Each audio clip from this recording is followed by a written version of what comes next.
Normal akong tao, Alain. Bakit? Mukha ba akong abnormal para sa'yo?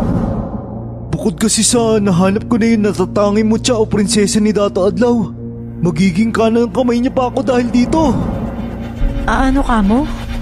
Natatanging mutya?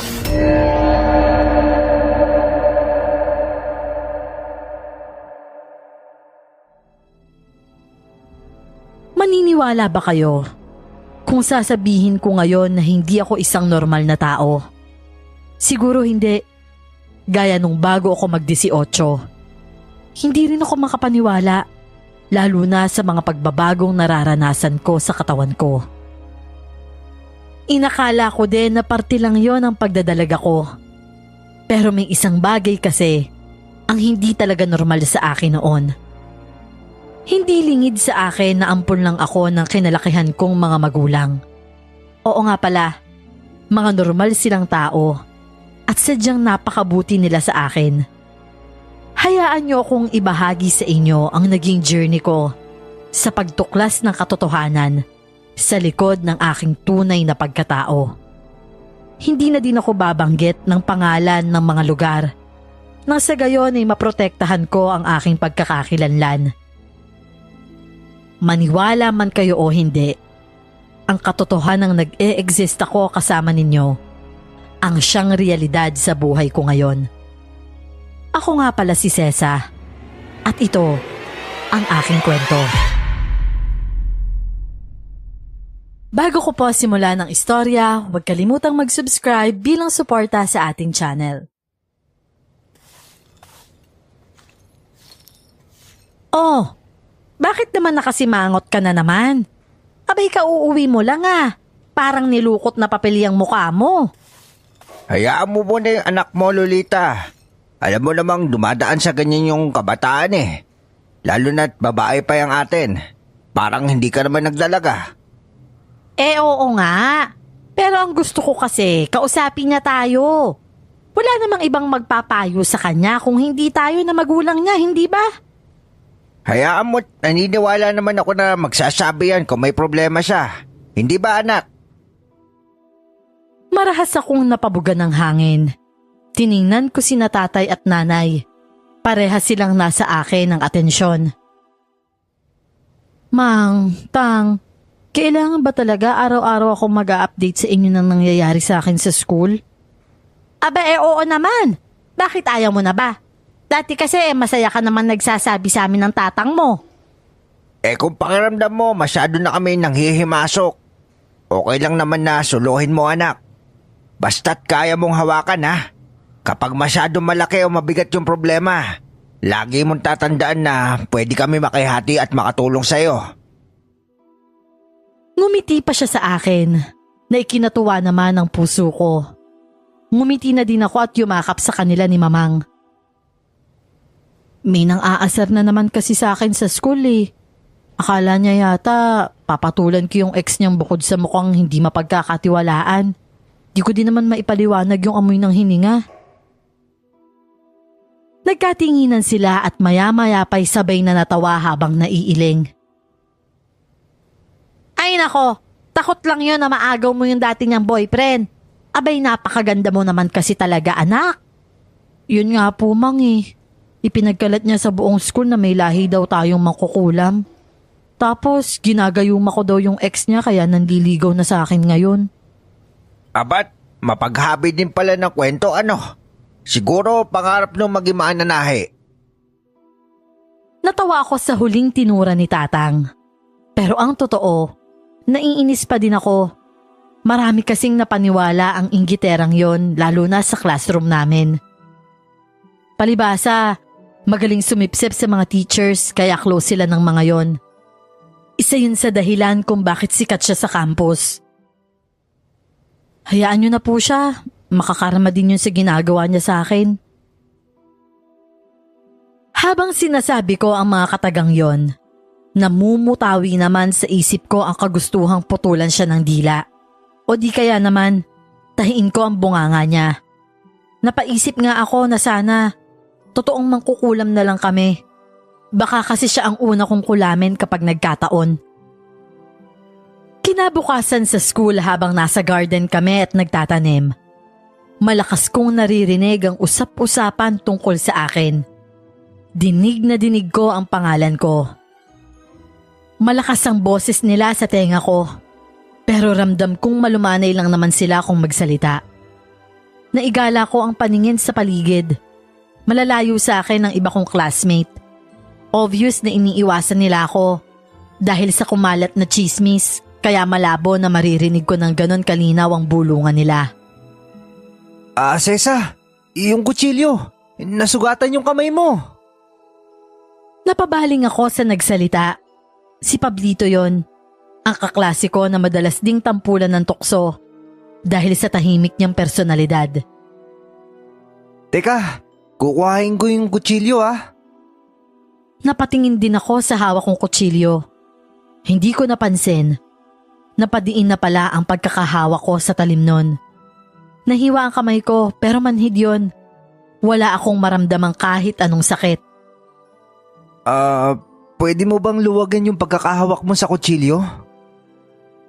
Ginawa ko naman ang sinasabi niya. Napatitig ako noon kay Pablito. Hindi gaya ng iba. Wala akong makitang takot o panghusga sa mga mata niya. Anong ginagawa mo? Hindi ka ba natatakot sa akin? Hindi. Kilala ko na sila. Ganyan talaga sila kapag hindi pabor sa kanila yung nangyayari. Napabaling ulit ako sa paligid. Nakatingin pa din sila sa akin. O mas maiging sabihin na sa amin ni Pablito. Hayaan mo lang sila, Sesa. Magsasawa din yung mga yan. Napatitig ako ulit sa kamay ko nang may dumampi doon. Nakita kong tinatalian na yon ni Pablito gamit ang sarili niyang panyo. Kung ako sa'yo, Sesa, pumunta ka na sa klinik para malinis yung sugat mo. Baka ma-impeksyon. Naguhukay ka pa naman ng lupa. Sige, Pablito. Salamat Walang anuman. Siya, mauna na ako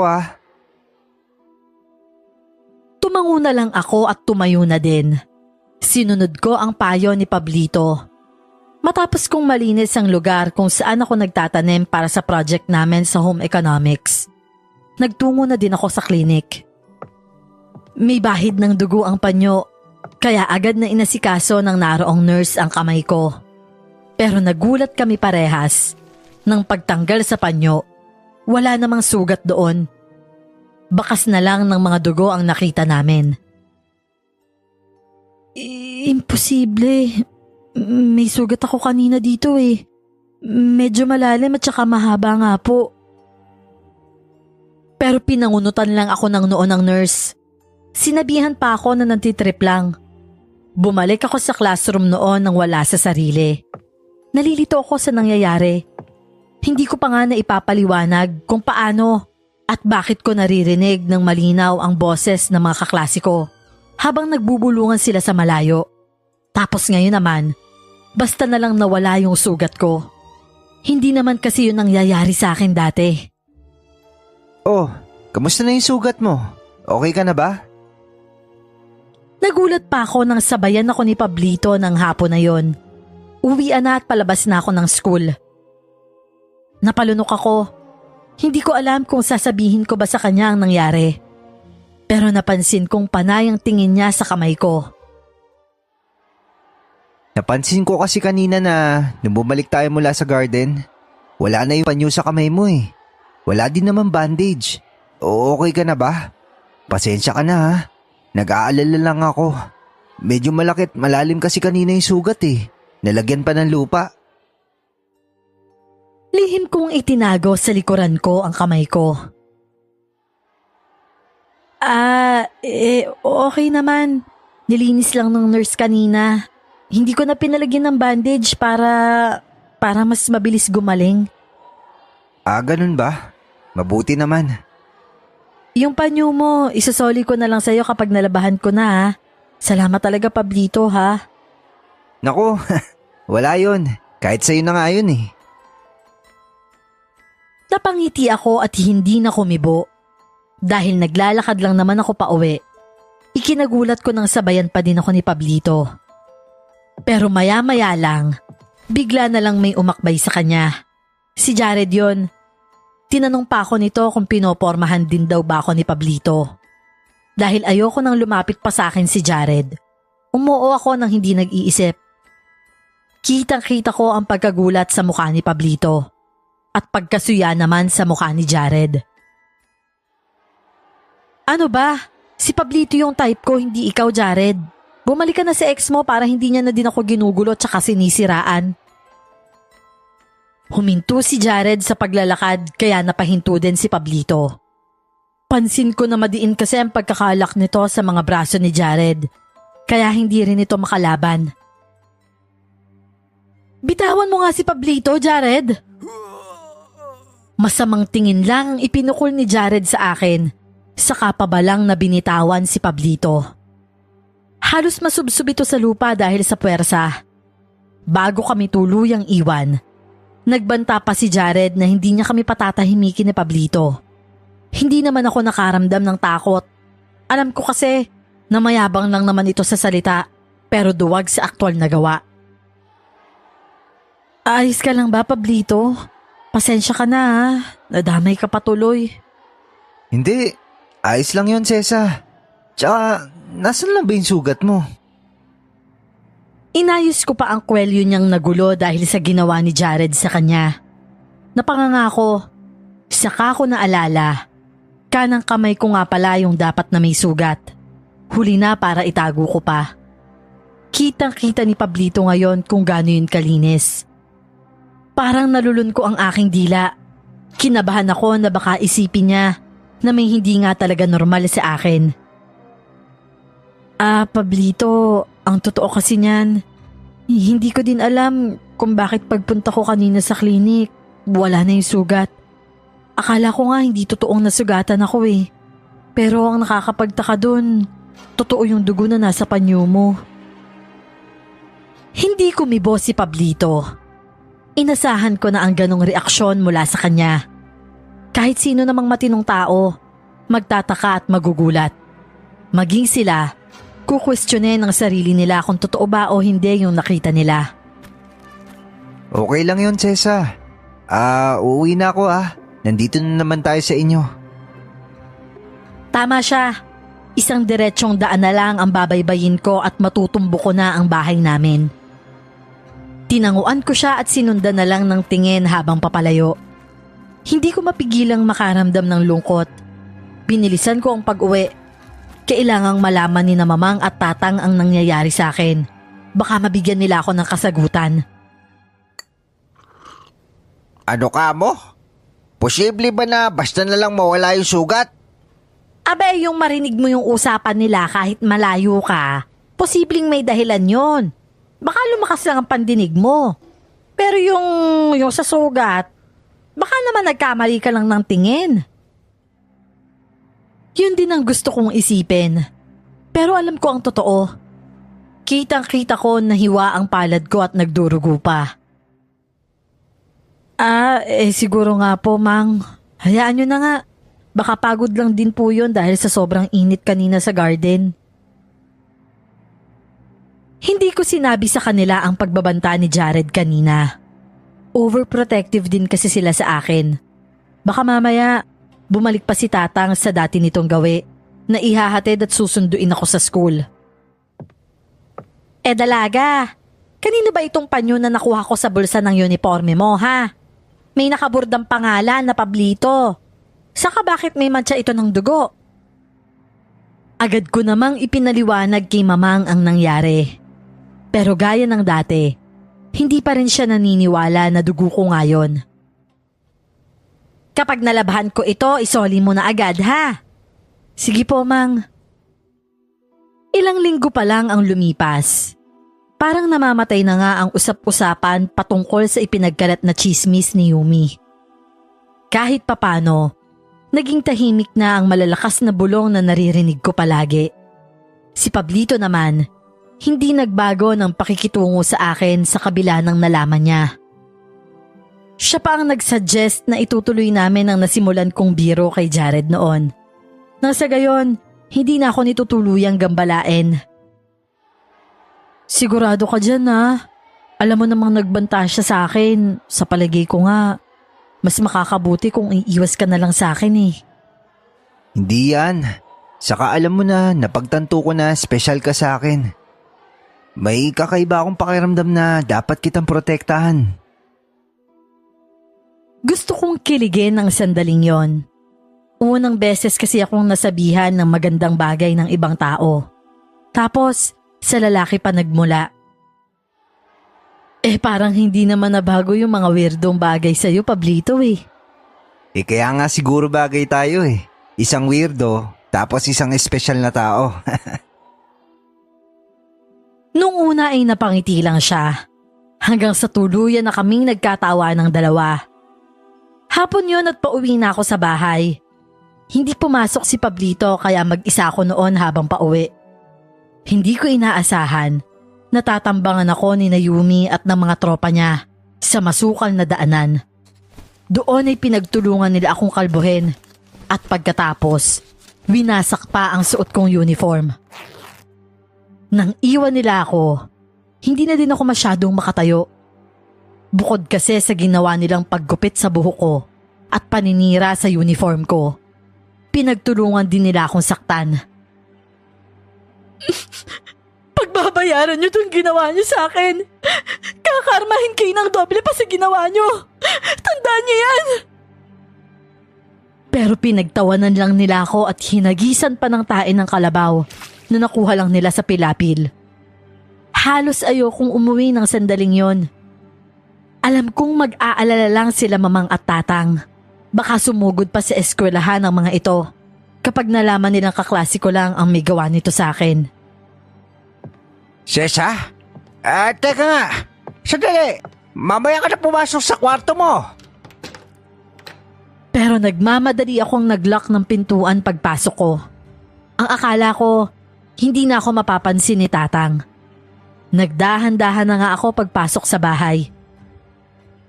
Oh, bakit ka sumisigaw, Tonyo? Nandiyan na ba si Dalaga? Oo. Tsaka hindi maganda yung itsura niya. Aba bakit? Nakasimangot na naman ba? Hindi.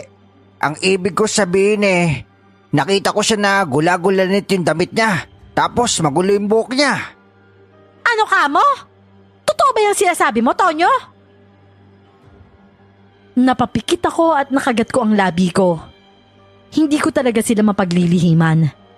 Maya-maya pa, malalakas na katok sa pinto ang nagpapitlag sa akin. Anak! Sesa! Bubuksan mo ba tong pintuan o wawasakin ko to? Huwag ka matakot, anak. Hindi mo kami kalaban. Kakampi mo kami ng mamang mo. Wala akong nagawa kung hindi buksan ang pintuan. Gaya ng inaasahan ko. Nanlalaki ang mga mata ni mamang nang makita niya ako. Halos maiyak naman si tatang. Diyos ko po naman, Dalaga ko. Anong nangyari sa'yo, ha? Bakit naman ganyan ang itsura mo?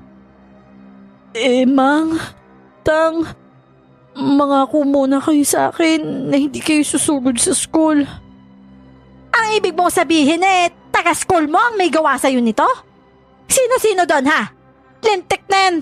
Mang naman, sabi ko mangako kayo Ano ka ba namang bata ka? Tingnan mo nga yung itsura mo. Ano bang inaakala mo na palalampasin lang namin ang mga ginagawa sa iyong pang-aabuso? Tama ang mamang mo, anak. Hindi ka namin pinalaki para lang saktan ng ganyan. Aba hindi ka nga nakatikim sa amin maski kurot man lang ang sakin lang naman po. Ayoko nang palakihin pa to, Mang, Tang. Ako na pong bahala sa mga yon. Paanong ikaw? Tingnan mo nga, pinagtulungan ka. Hinawakan ko ang mga kamay nila at pinayapa sila. Labis na pag-alala at galit ang nakikita ko sa mga mata nila at hindi ko sila masisisi doon. May punto din naman tong anak mo, Lolita. Baka nahihiya lang siya na malaki na siya parang baby pa din natin siya kung tratuhin. Napatango ako. Mas madali talaga akong naiintindihan ni tatang. Doon na napaiyak si Mamang. Marahan niyang hinaplos ang buhok ko. Gayon din ang punit-punit kong uniform. Dalaga na nga ang tawag ko sa'yo, hindi ba? Kaya lang hindi ko naman mapipigilan ang sarili kong masaktan at magalit. Kami ang magulang mo. Kahit hindi ka sa amin nagmula, obligasyon namin na protektahan ka. Ayoko lang na napapahama ka, anak. Naiintindihan ko po, Mang. Sorry din dahil ayoko na kayong madamay pa sa ganito. Magtiwala lang po kayo sa akin. Kaya ko na po to. Tumango naman si Mamang at niyakap ako. Kalaunan, sumali din si Tatang. Sabado kinabukasan, maaga pa lang gising na ako at nagliligpit ng higaan nang may maamoy akong pamilyar sa akin. Pablito? Tanong ko pa sa sarili habang sumisinghot sa hangin. Malakas ang dating ng amoy na yon. Para bang nasa paligid ko lang siya. Hindi ako nakontento. Binuksan ko ang bintana at sumilip. Doon ay natanaw ko nga si Pablito na papunta sa gawin ng bahay namin. May bitbit itong kung ano, pero napagtanto ko, napakalayo niya pa sa amin. Naisip ko noon, bakit ko siya naaamoy? Baka naman dala lang ng hangin o kaya sa isip ko lang. Pero ipinagkibit ko na lang yon ng balikat. Bago lumabas ay humarap muna ako sa salamin. Nagmukha akong lalaki sa naging itsura ng buhok ko. Ang totoo, nanghihinayang ako. Malapit na kasing umabot sa bewang ko yon. Makapal at shiny din. Pero walang pakundangan lang na pinutol ng Yumi na yon. Muling nagbalik ang galit ko. Dahil doon ay napausal na naman ako na sana karmahin na ito agad kasama ang mga tropa nito.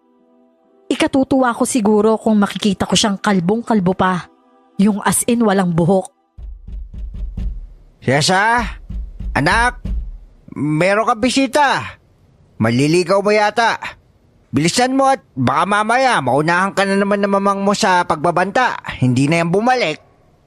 Sige po, Tang. Palabas na po. Napailing ako at natawa. Sandaling natulala si Pablito nang makita ako. Alam ko, hindi rin siya makapaniwala. Sesa, anong nangyari sa buhok mo? Halika, pumasok ka muna. Ako yata yung dapat unang magtatanong sa'yo kung bakit ka naligaw dito sa bahay. Eto. Umuwi kasi si tatay galing Maynila. May mga pasalubong na tsokolate. Gusto lang kita bigyan, Sesa. Ganun ba? Salamat Pero ano ba nangyari sa'yo? Bakit nagkaganyan yung buhok mo? Kinuwento ko naman ang nangyari. Gaya ng kung ano lang din ang sinabi ko kila Tatang. Walang labis, walang kulang. Nakita ko kung paano magtangi sa mga bagang ni Pablito nang matapos ako. Ang nakasanayan kong kalmado at seryoso niyang muka. Bigla na lang nalukot. Hindi na talaga sila tumitigil. Kinakain na sila ng inggit sa katawan nila. Oo nga Kaya nga pinabayaan ko na. Naniniwala naman ako sa karma Alam mo dati, ganyan din ako, Sesa. Naghihintay sa karma para sa mga taong nananakit sa akin. Pero hanggang sa marami pa siyang pinahirapan na tulad ko, wala pa rin karma nagaganap. Hanggang ngayon, masaya pa rin yung mga ugok na yun. Iba to, Pablito. Malakas ang kutob ko, makakarma sila agad. Sana nga. Para hindi mo naman maramdaman yung disappointment na nararanasan ko hanggang ngayon. Nang araw na yon, imbis na si Mamang ang sasama sa akin sa bayan para ipaayos ang buhok ko, nagulat ako nang walang pag-aalinlangan niya akong ipagkatiwala kay Pablito. Unang beses din yon na hindi siya nagalit na may pinapasok akong lalaki sa bahay. Basta ibalik mo ng buo itong anak ko, ha, Pablito? Abay, oo naman, Homang. Nangulutang noo ko. Pakiramdam ko, close na sila agad kahit ngayon pa lang naman sila nagkakilala. Mang? Mang ang tawag mo kay mamang ko? Oo, bakit? Hindi pa nga pala alam nitong si Dalaga. Anak, kasakasama ng papa niya itong si Pablito dati. Sa palengke noong kargador pa namin siya. Tumango naman si Pablito. Napanganga ako. Kaya pala hindi na din nagulat si mamang nang makita niya si Pablito kanina sa loob ng bahay. Lunes noon ay maaga akong pumasok. Malapit na ako sa school nang humabol si Pablito sa paglalakad ko. Hinihingal pa nga siya. Napangiti ako dahil mukhang tumakbo na naman siya, abutan lang ako. Pagpasok pa lang namin sa gate, nakarinig na agad ako ng usap-usapan tungkol kina Yumi. Teka, huwag mo sabihing naaawa ka sa kanila. Hindi naman sa naaawa ako, Pablito. Medyo nagigilty lang ako kasi parang sobra naman yun. Natapik ko ang sariling noo. Naaalala kong sinabi ko nga palang triple pa ang ibabalik na karma sa kanila. Kaya siguro ganon. Hindi yun sobra. Tama lang yun para sa mga gaya nilang kinulang sa aruga na magulang nila. Nakukontento sila sa pananakit ng ibang tao. Mabuti lang sa kanila na karmahin ng ganon. Napasulyap ako kay Pablito. Nararamdaman ko ang galit sa tinig niya. Siguro'y nadadala lang din siya dahil sa mga sinapit niyang karahasan sa tulad ni Naomi. Tsaka alam mo, hindi na natin sila dapat iniisip. Tama ka, okay na nga yun. Mas mabuti nga dahil wala namang gugulo sa akin ngayon. Ngumiti na din si Pablito.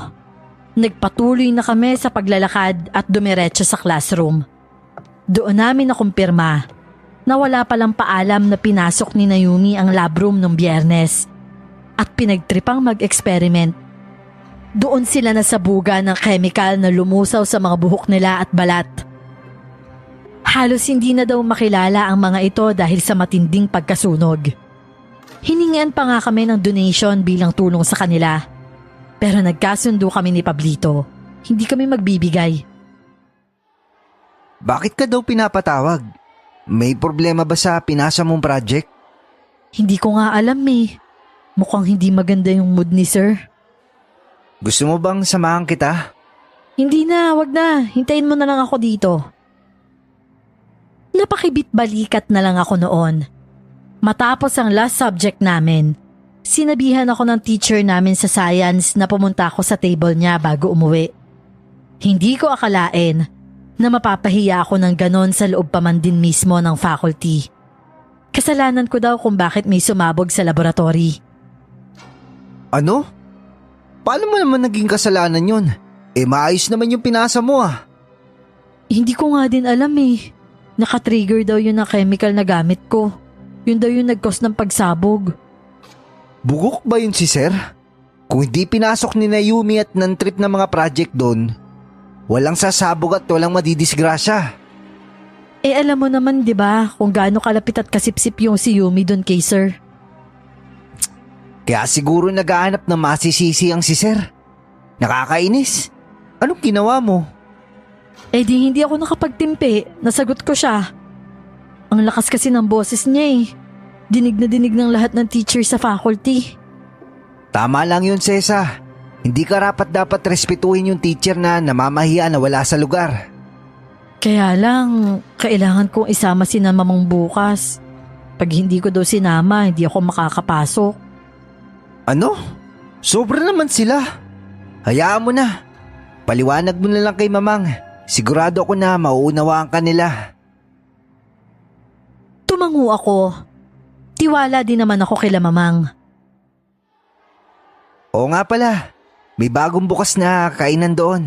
Gusto mo bang magmerienda muna pampatanggal ng stress? Kung ililibre mo ba ako eh? Siyempre naman. Pero sa susunod, ikaw naman ang taya ah. Ang daya naman no. Pero sige, deal. Dahil medyo malayo sa daanan papunta sa bahay, inabot kami ng gabi ni Pablito. Hindi naman ako nag-aalala. Dahil ihahatid niya naman ako at sasamahan na din magpaliwanag kina mamang at tatang kung bakit sila pinapatawag sa school. Pagpasok ko ng pintuan, Inabutan ko sina Mamang at Tatang na seryosong nakaupo sa sala. Nakatungod lang sila kahit nung nagmano kami ni Pablito. Makakauwi ka na, Pablito. Kinabahan ako. Malamig ang tinig ni Tatang. Para siyang galit.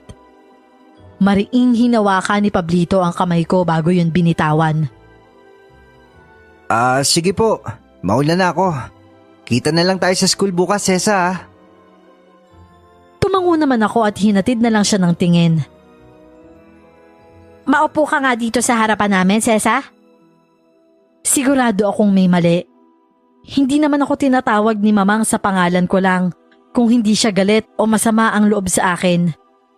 Kinabahan ako. Wala akong ideya kung bakit sila ganon.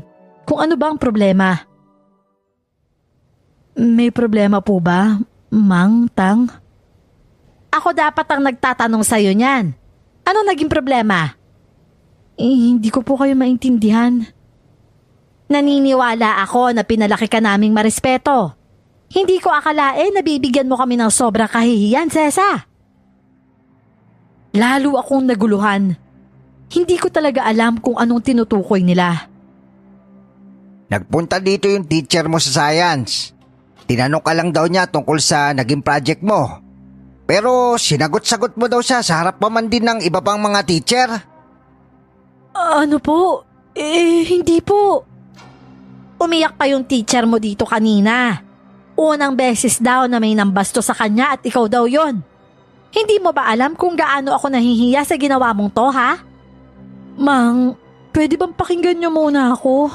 May dahilan naman po eh. Walang sapat na dahilan para mambastos ka ng teacher, Sesa. Sa harap pa man din ng iba mo pang teachers. Ano ba nangyayari sa yung bata ka, ha? Kung parte pa din yan ng pagdadalaga mo, abay sobra-sobra naman na yata yan. Gusto ko nang takpan ng tenga ko ng mga sandaling yon. Naririndi ako sa boses ni Mamang. Hindi niya ako pinapakinggan. Bawat bigkasin niyang salita, parang palakas ng palakas sa pandinig ko. Wala akong nagawa kung hindi ang umiyak na lang. Para akong nawalan ng karapatan na ipagtanggol ang sarili ko. Bakit ba ayaw mo akong pakinggan kahit sandali lang, Mang? Aba, at pati sa akin sumasagot ka na? Sinisigawan mo pa ako? Kasi naman, Mang, nagbibingi-bingihan kayo sa akin. Sana nabingi na lang talaga kayo. Sa inis ko ay tumakbo na ako sa kwarto ko at naglock ng pintuan. Sa higaan ako naglabas ng sama ng loob. Iyak ako ng iyak. Hindi na din ako lumabas para kumain kahit ilang beses akong kinatok ni Tatang. Madaling araw nang magising ako ng malakas sa palahaw ni Mamang. Bigla ay nawala sa isip ko ang nangyari ng nagdaang gabi. Napalabas ako ng kwarto at agad pinuntahan ang silid nila. Mang, bakit po? Ano po nangyari? Yung mamang mo, pinasukan na insekto sa dalawang tenga. Hindi ko makuha. Sa palagay ko ay mga alupihan. Nanlaki ang mga mata ko. Nataranta ako lalo nang sumigaw na naman si Mamang. Halos mamilipit na siya sa sakit. Humanap ka ng maayos na tiyan, anak. Hindi ko makuha yung insekto. Lalong nagsisisiksik sa loob eh. Ilang minuto pang pilit yung tinatanggal ni Tatang. Pero nabigo pa din siya. Nagdurugo na ang tenga ni Mamang nang tumigil si Tatang sa pagkuha. Walang patid ang pag-iyak ni Mamang. Awang-awa ako sa kanya pero wala akong magawa. Bantayan mo tong mamang mo, ha. Kakatukin ko lang si Paring Pablo para maihatid tayo sa ospital. Tumango ako at lumapit na kay Mamang. Marahan kong hinahaplos ang pawisan niyang buhok. Ni hindi ko magawang tingnan ang tenga niya. Nagdurugo pa rin kasi yon. Aray ko! Bakit naman sa dalawang tenga ko pa? Diyos ko po! Ang sakit-sakit na! Tonyo! Tonyo, bilisan mo! Nandito lang po kami, Mamang. Makakaya mo yan. 2:00 ng madaling araw nang sumugod kami sa ospital. Gusto akong iwan na lang ni Tatang dahil may pasok pa kinabukasan. Pero nagpilit akong sumama. Sa ospital ay agad nakuha ang 2 malalaking alupihan sa magkabilang tenga ni Mamang. Kumusta daw po si Mamang, Tang? Maganda. Natanggal daw yung malalaking alopihan. Pero, hindi na daw masyado makarinig yung mamang mo, anak. Na-damage daw yung eardrum niya dahil sa pagpipilit na humahanap ng butas yung mga alupihan. Nang bigla na lang may umalingaw-ngaw na alaala sa tenga ko. Saka ko naalala ang malakas na paghiling ko kanina habang nagkakasagutan kami ni Mamang. Natatandaan ko ang sinabi ko na sana mabingi na lang ito, total hindi niya naman ako pinapakinggan. Hindi maaari ito. Wala na tayong magagawa, anak. Bibigyan na lang daw ng antibiotic yung mamang mo para hindi na siya ma-infeksyon sa mga iniwas sugat ng insekto. Tatang, kasalanan ko po to. Anak, ano ba sinasabi mo? Walang may gusto sa nangyari. Hindi na ako kumibo. Pero isa lang ang tumatakbo sa isip ko ng mga sandaling yon. Nagpaalam ako na mauuna ng umuwi. Ginamit kong dahilan yung pagpasok ko ng araw na yon. O nga pala, pasensya ka na anak ha. Ang sabi kasi manatili daw muna kami kahit hanggang umaga. Saka para makatulog na din yung mamang mo. Naiintindihan ko po yun, Tang. Sige po. Yumakap na ako sa kanya at hinigpitan ko yon. Pinipigil ko ang sariling maiyak. Hindi ka ba magpapaalam muna sa mamang mo? Baka nagpapahinga na po siya, Tang eh. Ayoko na po siyang abalahin. Ikaw na lang po ang magsabi na umuwi na ako. O sige, mag-iingat ka ha. Tumango naman ako at tuluyan ng lumabas ng ospital. Pagdating ko sa bahay, agad akong nag-empake. Bago ako tuluyang lumabas ng bahay, gumawa muna ako ng letter para kina Mamang at Tatang. Inamin ko sa kanila kung ano ang nangyayari sa akin at ayoko nang mapahamak pa sila ulit dahil sa akin. Kinuha ko lang yung ipon kong pera at umalis na. Madilim pa dahil mag-aalas 4 pa lang ng umaga. Naglalakad-lakad muna ako at hindi ko alintana ang lamig ng hangin at dilim ng paligid. Tutok ang isip ko noon sa nagagawa ng salita ko. Galit pa din ako sa sarili ko dahil napahamak ko si Mamang. Hanggang sa may makasalubong akong 3 lalaki. Pagewang-gewang ang lakad nila at amoy ko na ang alak malayo pa man. Pwede bang padaanin niyo ako? Sinadya kong magtaray pero hindi yun epektibo. Lalo lang nila akong hinarang. Maya-maya pa, nakapalibot na pala silang 3 sa akin. Ano gagawin niyo sa akin? Ha? Lumayo kayo sa akin! Layuan niyo ako! Unang nagbitaw ng kilos yung nasa gitnang lalaki kanina. Hinaklit niya ang kwelyo ng suot kong shirt, kaya naman nawalan ako ng balanse. Halos mangudngud ako sa bunganga nito. Bitawan mo ako! Bitawan mo ako! Pero tila hayok na hayok ang lalaki sa akin. Kulang na lang, tumulo na ang laway nito. Nang dumampi na sa leeg ko ang mabaho niyang bunganga, hindi na ako nakapagtimpi. Nanlaban ako hanggang sa makakaya ko. Hindi! Hindi! Pakawalan mo ako, demonyo ka! Sa galit ko ay parang nagdilim na ng tuluyan ang paningin ko. Hindi ko alam kung anong nagawa ko. Para akong nakatulog sandali at nang magkamalay ako ulit. Nasa leeg na ng isang lalaki ang bibig ko. Naramdaman ko na lang na sarap ako habang nalalasahan ng dugo nito. Nagsimula siyang manlaban, pero kakaibang lakas ang sumanib sa pagkatao ko. Lalo na habang sinasaid ko ang tila manamis-namis na dugo ng lalaki. Nang bitawan ko ito, wala nang kulay ang mukha nito. Namatay habang dilatang mata. Nauuhaw pa ako. Halika! Lumapit kayong 2 sa akin! Bilisan nyo! Pero nanatiling tuod na nakatayo yung dalawa pa. Nanginginig ang mga tuhod nila habang nagpapalipat-lipat ang tingin sa akin at sa kasamahan nilang nooy nasa lapag na't walang buhay. Nang magsimula akong humakbang, doon palang nagkaroon ng lakas yung isang lalaki para tumakbo. Sumunod naman agad yung isa at sabay pa silang sumigaw na may aswang daw. Naalala kong ngumisi pa ako noon bago ako nawalan na naman ng malay. Nang magising ako, madilim pa rin. Nasa tabi ko lang yung patay na lalaki. Titig na titig sa akin ang walang buhay niyang mga mata. Saka lang ako parang natauhan. Luminga ako sa paligid at saka dali-daling tumayo. Nang mapagtanto kong wala namang ibang tao, nagtatakbo na ako palayo sa lugar na yon. Habang sakay ng jeep ay tuliro ang isip ko. Hindi ko alam kung saan ako pupunta.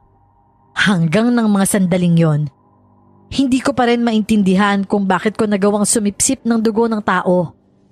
Gusto ko nang mag-breakdown. Mawala na naman ng malay pero nilabanan ko. Oh, miss, may ticket ka na ba? Napabaling ako sa nagsalita. Isa itong matangkad at malaking lalaki. Nasa tansya ko ay nasa late 20s ang edad. Wala pa. Sino ka? At bakit mo ko kinakausap? Huwag ka mag-alala. Hindi ako nangaano. May napansin kasi ako sa'yo. Napansin? Ano yun? Kung hindi mo mamasamain, pwede ko bang makita yung noo mo? Nagtaka ako. Napahawak ako sa bangs ko. Hindi yun nawawala sa akin kahit nung gupitan ako ni Naomi. Lagi akong meron nun dahil sa likod nun, itinatago ko ang isang mamula-mulang balat na hugis corona. Tinitigan ko ang lalaki. Wala akong makuha sa kanya. Ni hindi ko mabasa kung mabuti ba siya o masama. Anong meron at gusto mong makita yung noo ko? Tumitig naman siya sa akin. Parang tinatansya kung sasabihin ng totoo o hindi. Ang totoo niyan, may hinahanap kasi ako nilalang. Ilang taong ko na rin siyang hinahanap eh. Oh, ano naman kinalaman ng noo ko? Kanina kasi nung humangin, napansin ko na may balat ka sa noo mo. Yun lang din kasi yung palatandaan ko sa pinapahanap ni Dato Adlaw sa akin eh. Dato? Dato Adlaw? Oo, baby pa yung anak niya nang itakas ito mula sa kanya. Simula nun nagpasalin-salin na sa mga pinagkakatiwalaan niyang miyembro yung paghanap sa kanyang prinsesa. Ano? Prinsesa? Sa gulat ko ay natawa ang lalaki at manghang tumitig sa akin. Talaga bang ganyan ka? Inuulit mo yung mga huling salita na sinasabi ko? Saka ko lang palihim na kinurot ang sarili. Baka mamaya, minumodus na pala ako ng lalaking to, hindi ko paramdam. Pasensya ka na ha. Maaga pa kasi ako nagising kanina kaya siguro medyo lutang lang ako ngayon. Ayos lang. Pwede ko na ba makita yung noo mo?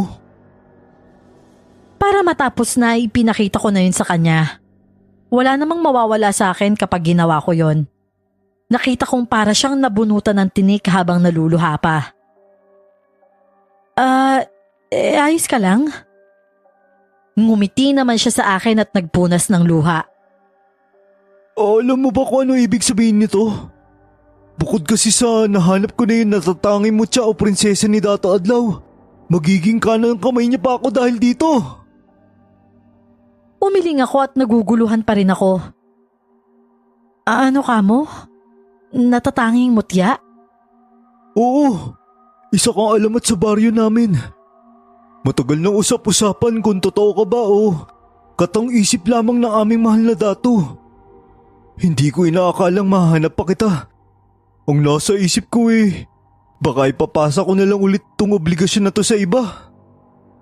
Napangiwi ako. Napapaisip kung baliw ba ang lalaking nasa harapan ko dahil sa kung ano-anong sinasabi nito. Dato? Prinsesa? Nagduda tuloy ako bigla dahil pakiramdam ko bumabalik ako sa nakaraan. Pero mukha naman siyang normal. Ang totoo, maayos nga ang porma nito at mukhang may sinasabi sa buhay. Kailangan kita maisama at maiharap kay Dato Adlaw. Yun ay kung pahihintulutan mo ko, miss. Sesa ang pangalan ko. Sesa? Bagay sa yung pangalan mo.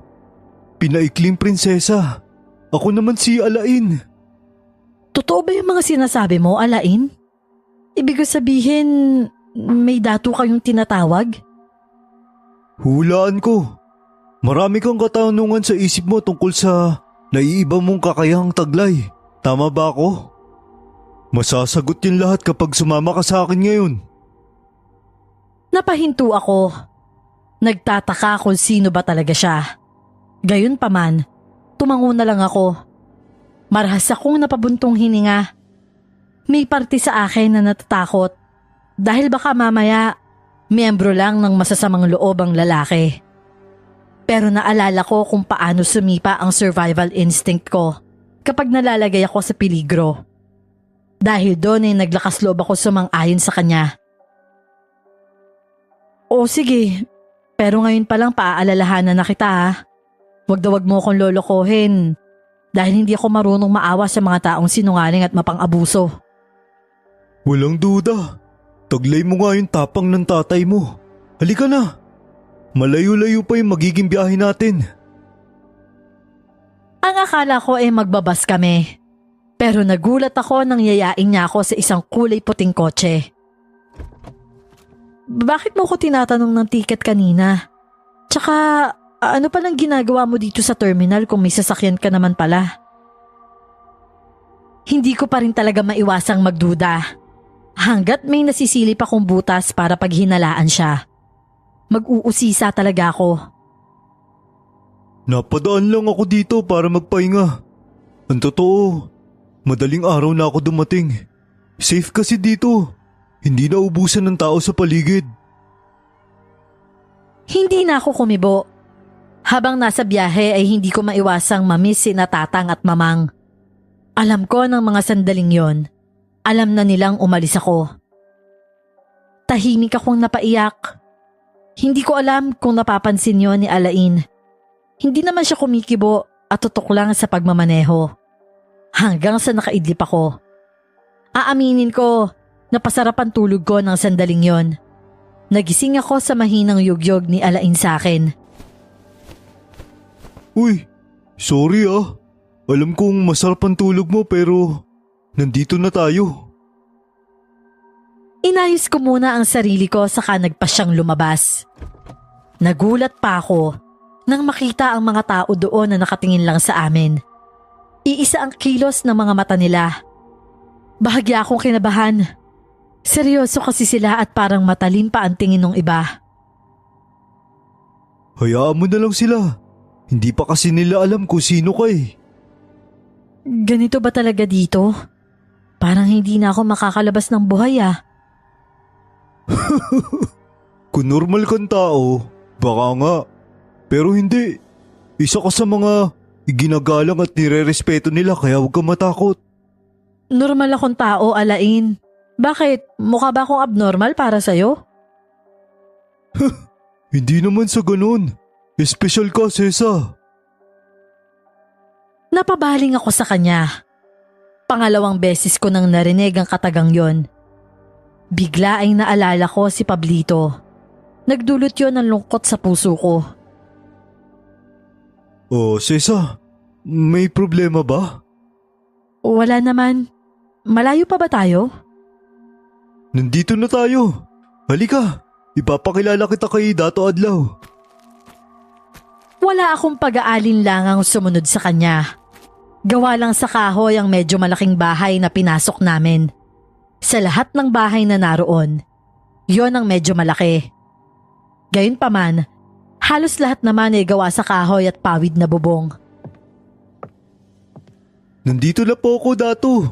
May kasama ako na nais kong ialay sa inyo. Napakunot ang noo ko. Kinabahan ako. Lalo nung tuluyan ko nang makaharap yung tinatawag niyang Dato Adlaw. Kakaiba kasi ang itsura nito. Matangkad at malaki ang pangangatawan. Hindi siya normal na laki ng tao. Napatingala pa ako, makita ko lang ang itsura ng mukha niya. Alain, anong klaseng nilalang ba yung sinasabi mong tatay ko? Gusto kong magalit sa lalaki. Niloloko niya lang yata ako. Isang halimaw ang kaharap ko ng sandaling yon. Paano ko yun magiging tatay? Pasensya ka na, Sesa. Hayaan mo. Papakiusapan ko na lang siya na ibalik yung normal niyang wangis. Lalo lang sumakit ang ulo ko. Hindi ko tuloy alam kung nananaginip lang ba ako. Hinilot ko ang sentido ko at bahagya akong napapikit. Sino tong kasama mong estranghera, Alain? Malalim at buo ang tinig na yon. Napaangat ako ulit ng muka at nagulat ako nang halos kasing tangkad na lang ni Alain yung lalaking nasa harapan namin. Matikas at mukhang malakas. May hawak siyang kung anong tungkod sa kamay niya. Hindi ko napigilang suriin siya mula ulo hanggang paa. May kung anong kabade ang bumubundol sa dibdib ko habang ginagawa yon. Siya nga ho pala. Ito po si Sesa. Natagpuan ko po siya sa bus terminal dun sa dulong bayan ng probinsyang to, Mahal na Dato. Lumapit si Alain sa akin at ngumiti. Ipapakita ko lang yung nasa noo mo. Ayos lang ba? Napatango na lang ako nang wala sa oras. Agad na nagtungo si Alain sa likuran ko at hinawi ang bangs ko. Nakita ko kung paano natigilan yung lalaki. Saka ako nito nilapitan at tinitigan sa mga mata. Ikaw na nga ba? Ikaw na nga ba yung anak ko? Hindi ako nakasagot. Hindi ko rin naman alam kung ako nga ba yon. Nagulat ako nang kunin niya ang kamay ko. Tinititigan niya ang palapulsuhan ko. At walang babalang dinala yon sa kanyang bibig at kinagat ng mariin. Nakita ko pa ang pagtilamsik ng dugo mula roon. Aray ko! Aray! Binitiwan din naman ito yon at tinitigan.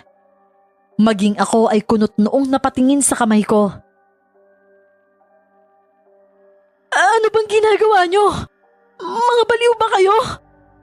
Teka, ano ba nangyayari? Nanlalaki talaga ang mga mata ko nang mapansin kong kusang sumasara ang bawat ginawang sugat ng ngipin nito doon. Napalunok ako ng maraming beses. Walang duda. Mula sa lasa ng dugo mo hanggang sa paggaling ng mga sugat mo, hindi maitatanggi na ikaw na nga. Doon ko lang nakita ang pagsungaw ng luha sa mga mata ng lalaki. Ala ko, kay tagal ko nang ulila sa iyo. Sobrang tagal. Akala ko hindi na kita mahanap pa. Hindi ako nakakilos. Lahat ng nangyayari sa akin ng mga sandaling yon, sobra-sobra na. Parang hindi siya kayang hawakan ng isip ko lahat. Gulong-gulo ako. Halo-halo ang emosyon ko. Idagdag pa ang pag-aalalang nararamdaman ko para kay Natatang at Mamang, pati na rin kay Pablito. Naroon din ang pagsisisi na iniwan ko sila nang walang paalam. Alam mo bang, kamukha mo yung nasira mong ina. Napakaganda mo, anak ko. Sa wakas, nahanap mo na ang daan papunta sa lugar kung saan ka nabibilang. Nang humiwalay siya sa akin, hinawakan niya naman ang magkabila kong balikat. Hindi ko maintindihan. Nalilito ko sa mga nangyayari. Hayaan mo't ipapaliwanag ko sa iyo. Pero bago yun, may gusto sana ako malaman. Mga normal ba na tao yung nagpalaki sa iyo? Normal na tao? Bakit?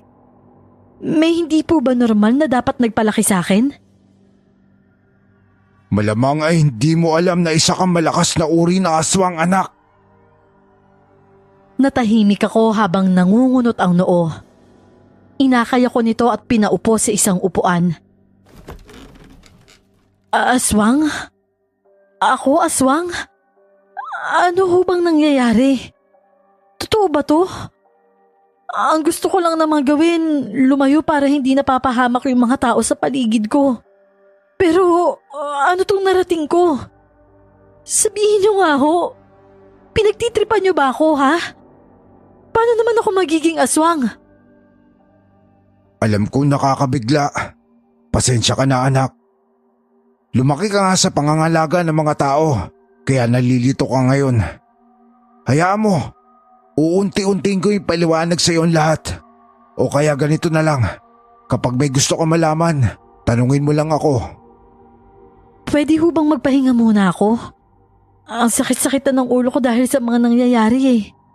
Baka sakaling pagising ko, panaginip lang pala lahat ng to. Ikaw ang bahala anak.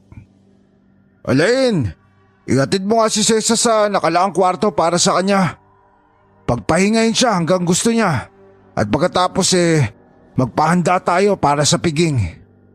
Magkakaroon tayo ng selebrasyon para sa pagbabalik ng natatanging prinsesa ng ating lahi. Lihim akong napapailing. Hindi pa rin kasi nagsisink in sa isip ko yung mga narinig ko't nalaman. Kaya ninais ko na lamang matulog at baka pagising ko, nasa realidad na ulit ako. Napasobra yata sa imahinasyon ng isip ko, kaya kung ano-ano na lang ang napapanaginipan ko. Magpahinga ka hanggat gusto mo. Lumabas ka na lamang kapag nagutom ka na. At huwag ka mag-alala. Gaya ng mga tao, kumakain din kami ng mga lutong pagkain. Kinakailangan lang naman natin kumain ng sariwang laman at dugo tuwing kabilugan ng buwan. Naiintriga akong lumingon sa kanya. Awkward naman siyang nagtaas ng 2 kamay at binuksan na ang pintuan sa kwartong hinintuan namin. Maiwan na kita dyan ha. Mag-aasikaso pa ako para sa piging. Kapag kailangan mo ng tulong, sumilip ka lang sa bintana na yun. Makikita kita agad. Tumango na lang ako at pilit na gumante ng ngiti sa kanya. Nakakahiya naman kung susungitan ko na naman siya. Naisip ko noon, sana pagising ko, mukha ni na mamang at tatang ang makita ko. Sana yung nangyari kahapon, isang masamang panaginip lang. Pero nagising na lang ako ay nasa kaparehong kwarto pa din ako. Malinis yon, pinaghalong wood at puti ang pinaka-theme nun, kaya maaliwalas tingnan. Bukod sa magandang pagkakaayos ng kwarto ko daw, may malakas ding tugtugan mula sa labas. Naisip ko noon, hindi pa naginip ang lahat. Totoo ito. Malungkot akong tumitig sa bubong. Hindi ko alam kung paano mag-a-adjust sa biglang pagbabago ng buhay ko. Parang napaka-imposible kasi na isa pala akong aswang. Kaya ba kung ano-anong weirdong bagay ang nangyayari sa akin? Patayo na sana ako nang mapansin ko na iba ang suot ko. Isa yung mahabang dress na kulay itim. Nagtaka ko, sinuri ko palalo ang sarili at naramdaman kong maayos din ang buhok ko. Agad akong humarap sa salamin at tumapat doon. Napanganga ako sa itsura ko. Nakaayos ako at naka-makeup.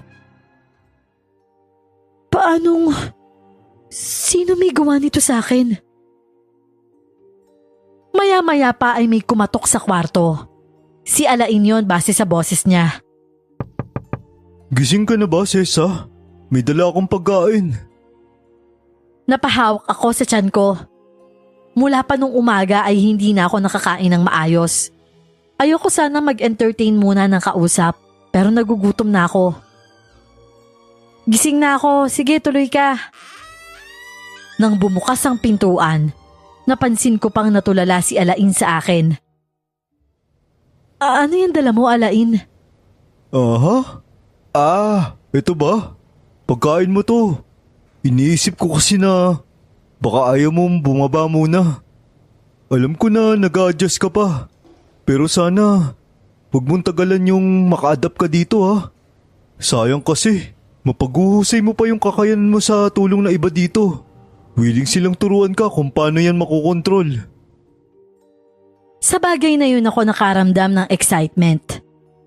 Kinuha ko na ang pagkain at inilapag yon sa ibabaw ng lamisita ang nasa harapan ko. Lahat ba ng nandito may kakayahang makaamoy ng matindi? O di kaya makarinig ng nag-uusap sa malayo? Nakangiting naupo si Alain sa tapat ko at tumango. Natural na sa lahi natin yung malakas yung pangamoy at pandinig. Pero bukod dun, may kanya-kanya pa tayong kalakasan. Halimbawa ako, nagagawa kong gawing aswang yung kaharap ko sa titig lang. Eh ikaw ba? Ang totoo niyan, parang weirdo nga siya eh. Ito yung dahilan kung bakit ako umalis kina mamang at tatang. Ayokong mas madamay pa sila sa kamalasan ko. Nagkakatotoo kasi yung mga hinihiling ko lalo't sinasabi ko ng malakas. Nanlaki ang mga mata ni Alain. Mas lumapit pa siya sa akin na ikinaatras ko naman. Naku, pasensya ka na sa mga kilos ko ah. Medyo alerto kasi ako tungkol sa kakayanan mo. Alam mo bang kahit si Dato Adlaw hindi niya yan magawa? Nakakabilib ka naman at nakakatakot din. Natatakot ka sa akin? Oo naman. Baka mamaya magalit ka sa akin tapos isumpa mo ko. Kahit anong lakas ko wala akong magiging laban kapag nagsalita ka na. Napalunok ako. Pakiramdam ko ay isa akong halimaw na dapat layuan ng lahat dahil sa kakayahan kong yon. Pero wag ka na mag-alala. Hindi naman kita lalayuan dahil dyan. Naniniwala ako na malalaman mo din kung paano yan magagamit ng tama. Tumangulang ako bilang tugon. Hindi ko alam kung ano ang dapat kong maramdaman. Ano? Ayaw mo bang bumaba talaga? Ipapakilala ka ni Dato Adlaw. At i-a-announce niya na din yung pagtatalaga sa akin bilang kanong kamay niya. Masaya ako para sa'yo, Alain. Salamat sa'yo. Ikaw ang dahilan kung bakit natupad yung pangarap ko. Pangarap mo maging kanang kamay ng tatay ko? Halos lahat kasi ng kabataan lalaki noon, pangarap yun. Bakit naman? Dahil isa yung karangalan. Pilit akong ngumiti kahit ang totoo. Hindi ko yun maintindihan. Hindi ko alam na pwede palang maging pangarap ang maglingkod para sa isang tao. Sa loob ng isang linggo, nakilala ko pa si Alain. Unti-unti ay ipinakita at ipinakilala niya sa akin kung paano mamuhay ang lahi namin na kung tawagin daw ay bangkilan.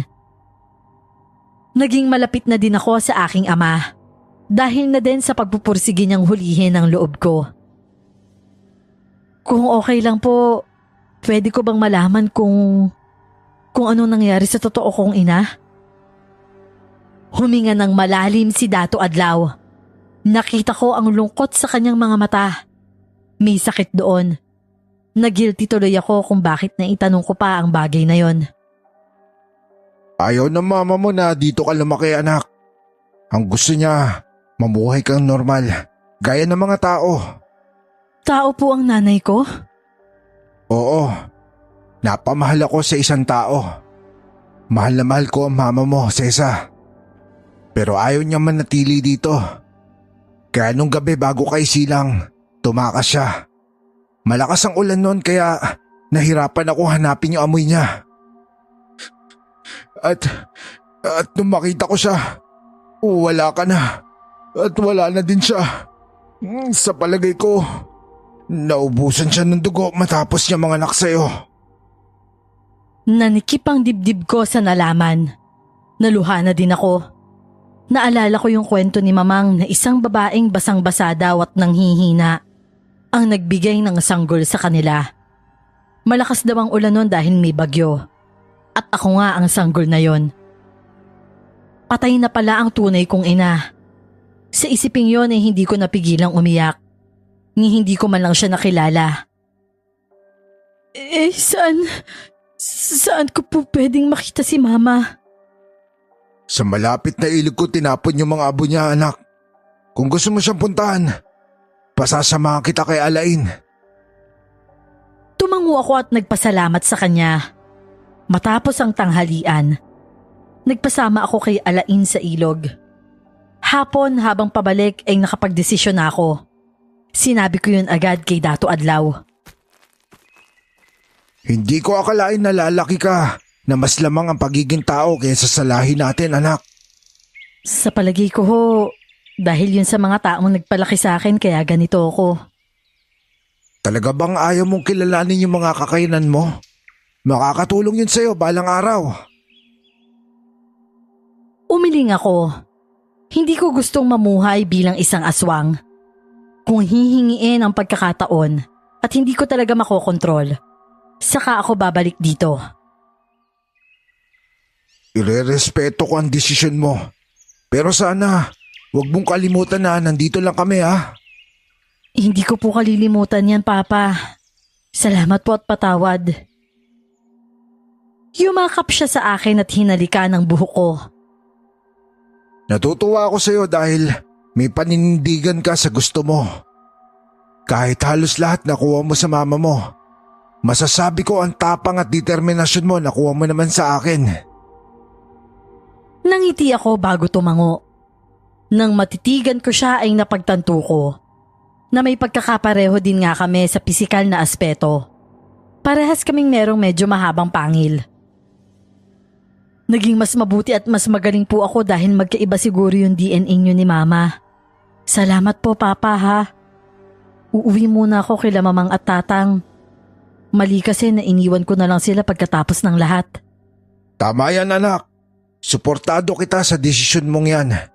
Hindi man tayo gaya nilang normal. Meron pa rin tayong awa.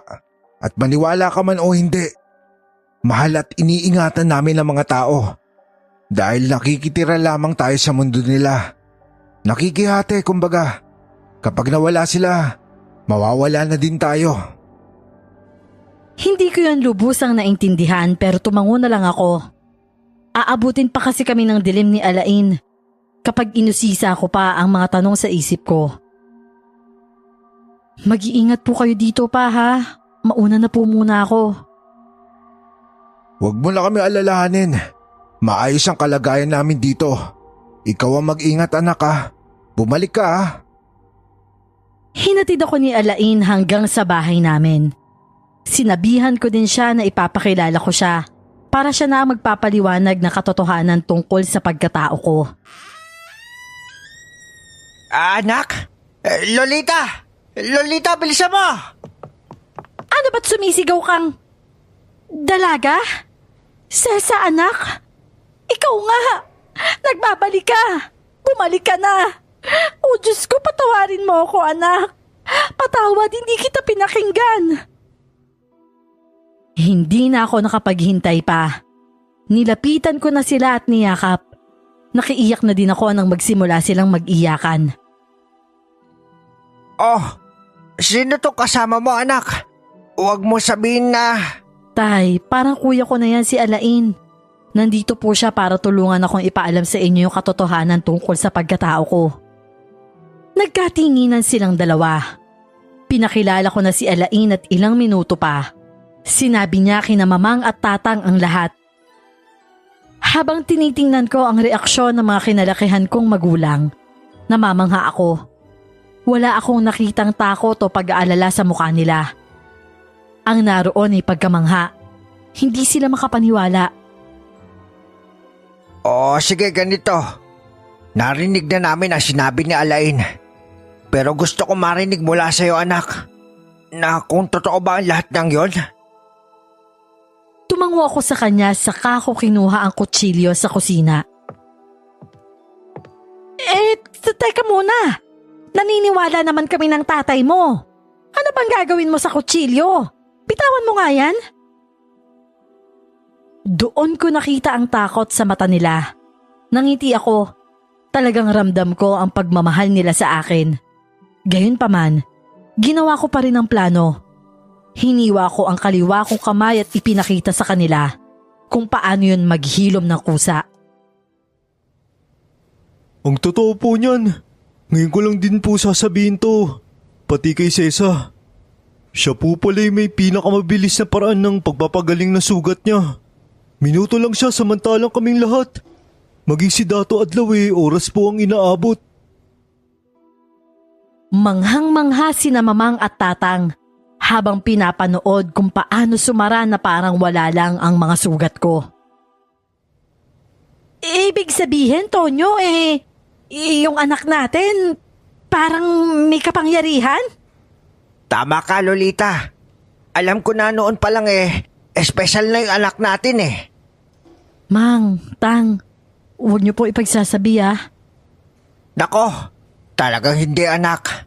Kahit naman ganyan ka ang pinakahihiling pa rin naman namin nitong mamang mo yung mabuhay ka ng normal. Yun din po ang gusto ko kaya ako bumalik dito.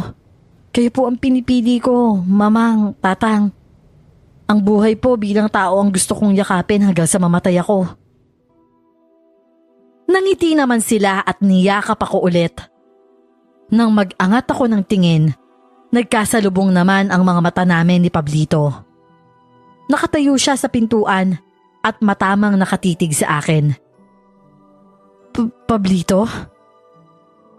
Nang bumitaw sila sa akin, nagpaalam na din si Alain na uuwi na. Hinatid naman siya ni na Mamang at Tatang. Marahil para bigyan kami ni Pablito ng oras para makapag-usap. Narinig ko ang lahat. Hindi mo na kailangan magpaliwanag sa akin. Gaya ni Mamang at Tatang, tanggap kita kung ano ka. Parang nalusaw ang puso ko sa narinig. Bilang isang nagdadalaga, sa unang beses na nakaranas na ganong damdamin. Aaminin ko, isa yun sa dahilan kung bakit ako naroroon at niyayakap ang pagiging isang tao. Wag mo nang uulitin na basta ka nalang lalayas ha. Akala ko mababaliw na ako kakaisip kung saan ka napadpad. Ikaw talaga? Huwag mo akong alalahanin. Sabi ko naman sa'yo noon pa, di ba? Kaya ko yung sarili ko. Kahit na. Basta magpaalam ka pa rin sa akin. Tumango na lang ako at yumakap na din sa kanya. Wala kaming opisyal na usapan tungkol sa relasyon o anumang bagay na may kinalaman doon. Pero ramdam ko na parehas kaming masaya sa kung anong meron kami ng mga panahong yon. Oo nga pala. Alam mo bang kinabukasan nung hindi ka pumasok? Nadula si Sir Paeng sa hagdan. Ang OA nga na pagabali sa kanyang balakang Parang hindi lang sa hagdan nalaglag. Hanggang ngayon, naka-bedrest pa din siya. Nalungkot ako. Naisip ko din na susunod, kailangan ko nang mag-filter muna ng sasabihin ko bago yun lumabas sa bibig ko. Matinding self-control at mahabang pasensya ang kailangan kong aralin sa mga susunod na araw. Ang mga sumunod na araw, mas naging makulay pa para sa akin. Si Mamang ay unti-unti nang bumabalik ang pandinig. Bihira yung nangyayari sa mga nadadamage ang eardrum. Maswerte daw si Mamang dahil isa siya sa nakarecover ng almost 70%. Tang, ako na pong bahala dyan sa mga hugasin. Magpahinga na po kayo. Sigurado ka ba? Ako kailangan ko na talagang matulog. Nirarayuman na naman ako. Hayaan mo't ako nang bahala sa rayuman na yan. Hihilutin ko yan mamaya. Ay nako, kilala kitang matanda ka. Magtitiis na lang ako ng sakit. Nangiti ako sa asara nilang dalawa. Lalo lang akong kinilig nang buhatin pa ni Tatang si Mamang papasok sa kwarto nila. Kunwaring nanlalaban pa si Mamang pero kita ko namang tuwang-tuwa din siya. Nang gabing yon ay hindi ko inaasahan ang trahedyang bigla na lang darating sa pamilya namin. Trahedyang hindi ko inasahan, nababago din sa desisyong pinili ko. Sino yan? Tatang? Mamang? Pero mabilis na kilos lang mula sa labas ang narinig ko. Tumayo ako at akma nang bubuksan ang pintuan ng kwarto ko nang may nagsalita mula sa labas. Hindi. Diyan ka lang anak. Huwag na huwag kang lalabas dito. Eto, kunin niyo lahat at iwanan na kami. Sa inyo na yan lahat. Nagpanik ako, lalo nang marinig ko ang malalakas na nagabog sa labas. Tonyo? Tonyo? Tumakbo ka, Lolita. Takbo. Hindi. Bitawan mo asawa ko. Demonyo ka. Lolita! Pinagsusuntok ko na ang pintuan. Halos sirain ko na din yon mabuksan lang. Pero parang may hinarang talaga si Tatay mula sa labas. Hindi ko yun magawang itulak para buksan. Tatang! Buksan mo to! Ano nangyayari? Tatang! Tandaan mo anak, mahal na mahal ka namin ng mamang mo. Mahina lang yon. Parang sa likod lang ng pintuan nagmumula. Napaupo ako sa pagod. Natataranta ako. Nakakabaliw pala na makulong sa isang lugar at wala kang magawa para tulungan ang mga mahal mo sa buhay. Ilang saglit pa at tumahimik na sa labas. Napapitlag pa ako nang bigla na lang bumukas ang pintuan. Hindi ko pa man nakikita kung sino ang nasa labas ng pintuan. May naghagis na ng sibat sa gawi ko. Tumama yon sa balikat ko na naging dahilan para matumba ko. Gumapang ako palabas. Pinilit na paganahin ang mga kakayanan ko. Paglabas ko ay nakita ko ang mga katawan ni Mamang at Tatang. Magkatabi sila at parehas ng walang buhay. Laslas ang mga leeg nila at puno ng saksak ang katawan. Hindi! Mamang! Tatang ko! Nang mapasulyap ako sa pintuan, natanaw ko ang dalawang tao na tumatakbo papalayo. Mga hayop kayo! Mga hayop! Hindi kayo makakataka sa akin! Uubusin ko pati ang mga pamilya nyo! Hindi ko alam kung anong enerhiya ang sumanib sa katawan ko ng sandaling yon. Matinding galit at pagkasuklam lang ang nararamdaman ko. Bago tuluyang nagdilim ang paningin ko, naalimpungatan ako nang marinig ang boses ni Pablito. Bakas sa mukha niya ang labis na pag-aalala. Umiiyak siya habang tila pinupunasan ng mukha ko ng basang tuwalya. Sesa? Anong nangyari sa'yo? Ha? Sila mga Tatang. Masakit ang ulo ko. Nang igala ko ang paningin sa paligid, nakita ko ang dalawang pares ng mga paa. Nababalutan ng mga ito ng sako. Yung dalawang lalaki. Pinatay nila sila Mamang at Tatang. Nasaan sila? Papatayin ko sila. Papatayin ko sila. Pero niyakap lang ako ni Pablito ng mahigpit. Shh. Tama na. Okay na. Wala na sila. Patay na silang dalawa. Ano? Pero paano? Hindi mo ba naaalala? Ikaw yung inabutan ko pumatay sa kanila kanina. Umiling ako. Imposible yon dahil nawalan nga ako ng malay. Paano ako? Paano ako, Pablito? Natahimik ako nang mapagmasda ng mga kamay ko. Punong-puno yun ng dugo hanggang sa braso ko. Maging ang suot kong damit, parang binuhusan din ng dugo. Napahawak ako sa balikat kong tinamaan ng sibat. Wala na yung sugat. Nawalan ka ng malay kanina. Matapos mo silang patayin. Saka ko napagtanto, gaya ng nauna kong pagpatay sa muntik ng gumahasa sa akin, nawawalan ako ng alaala sa tuwing magpapalit ako ng katauhan. Maaga ako nagpunta dito. May usapan kami ni Tatang na magpupunta kami sa pier para mamili ng marami isda. Hindi ko akalain na ganito pala yung dadatnan ko.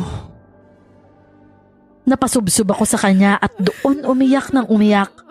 Sinamahan niya ako at sinabayang magluksa. Bago magliwanag, inayos ko na ang sarili ko. Sinunog namin ang katawan ng dalawang lalaking pumatay kina Tatang at Mamang. Hinayaan naman namin ang mga pulis sa pag-iimbestiga sa nangyari sa mga magulang ko. Hanggang sa mailibing sila, hindi yun matanggap ng isip ko. Sa ngayon ay dito na ako nakatira sa komunidad namin ng tunay kong ama. Napoprotektahan kami ng komunidad ng mga tao. Bagamat ilag sila sa pagpasok dito, naibabahagi naman namin sa kanila ang mga hayop, gulay at bigas na meron kami. Napagtanto ko na hindi yata talaga pwedeng magmahal at makisama sa mga normal na tao ang tulad ko. Minahal ko si Pablito, pero 3 taon na din akong walang naging balita sa kanya. Maayos ang naging paghihiwalay namin. Naiintindihan niya ang desisyon ko at ipinagpapasalamat ko yon. Kung kailan ako ulit lalabas sa mundo ng mga tao, Hindi ko pa din alam, Miss Clar. Hanggat hindi siguro gumagaling ang sugat na dinulot ng mga tao na dinaig pa kami sa pagiging halimaw, hindi ko kayang lumabas dito. Hanggang dito na lang po at maraming salamat sa pagbabahagi ng kwento ko sa mga tagapakinig mo.